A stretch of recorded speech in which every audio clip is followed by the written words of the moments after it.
Halo teman-teman, Assalamualaikum warahmatullahi wabarakatuh.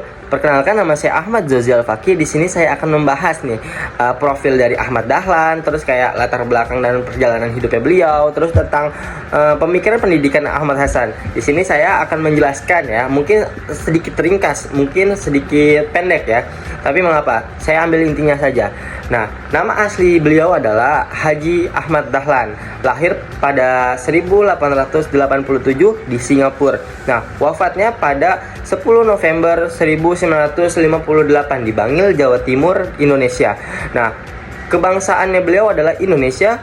Nah, beliau adalah salah satu pendiri dan guru besar Persatuan Islam. Apa sih itu Persatuan Islam? Yang bisa kita kenal sekarang adalah Persis. Nah, profesi beliau sebagai ulama, pendidik, penulis, dan pemikir Islam. Nah, Ahmad Hasan dikenal sebagai salah satu tokoh reformasi dalam terkemuka di Indonesia pada abad ke-20.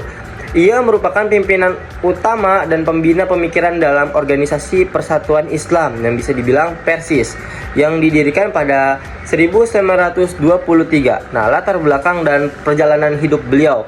Ahmad Hasan lahir di Singapura dari keluarga keturunan India.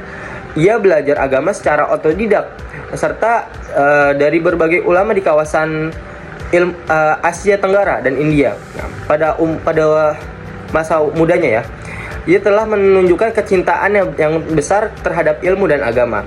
Ia kemudian pindah ke Indonesia, menetap di Surabaya, lalu aktif di Bandung dan di Bangil. Nah, di sanalah ia mengembangkan pemikiran-pemikiran keislamannya melalui tulisan-tulisan ya, yang melalui tulisan-tulisan dan debat intelektualnya. Ini yang menjadi ciri khas tentang Ahmad Hasan. Apa sih debat intelektualnya? Nah, di sini saya akan membahas tentang pemikiran pendidikan Ahmad Hasan. Yang pertama adalah, ini menarik, pendidikan sebagai sarana pembebasan umat. Nah, Ahmad Hasan percaya bahwa pendidikan Islam harus membebaskan umat dari keterbelakangan dan taklid buta. Ia mendorong umat untuk berpikir kritis, rasional, dan langsung merujuk pada Al-Quran dan hadis. Nah, terus juga yang kedua adalah anti taklid dan pro ijtihad. Ia menentang keras praktik tajlid ya, mengikuti pendapat ulama yang tanpa dalil. Menurutnya umat Islam harus menggunakan akal sehat. Nah, dan belajar langsung dari sumber yang primer Islam ya. Terus yang ketiga adalah pentingnya tafsir dan bahasa Arab. Apa sih kenapa pemikiran Ahmad Dahlan ini penting banget kita belajar ilmu tafsir dan bahasa Arab?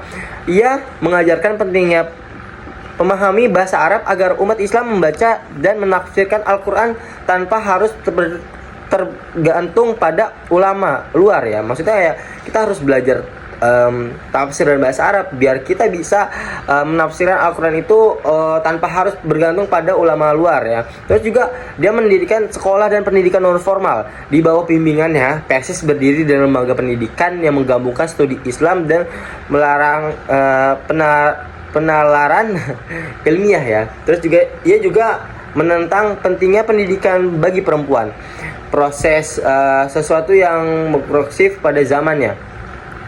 Terus juga adalah pendidikan berbasis argumentasi nih.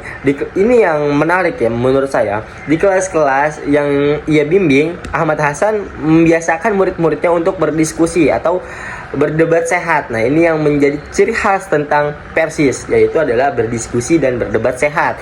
Nah, terus di sini banyak juga karya-karya dan tulisan-tulisan Ahmad Hasan ya.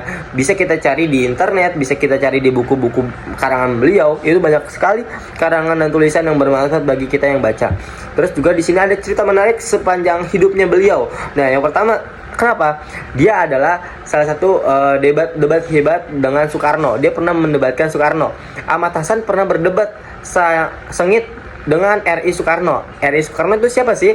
Presiden pertama RI. Tentang hubungan Islam dan nasionalisme. Meskipun berbeda pandangan, perdebatan ini sangat ilmiah dan saling menghormati. Soekarno sangat menghormati Hasan dan menyebutnya sebagai ulama yang tajam pemikirannya. Nah, terus juga dia itu juga dihormati pada lawan dan kawannya ya kan. Meskipun saling berselisih pendapat dengan tokoh-tokoh NU, Muhammadiyah, Ahmad Hasan tetap dihormati karena berteguh dan keilmuannya tuh yang dalam gitu. Wawasan pemikirannya juga keren gitu.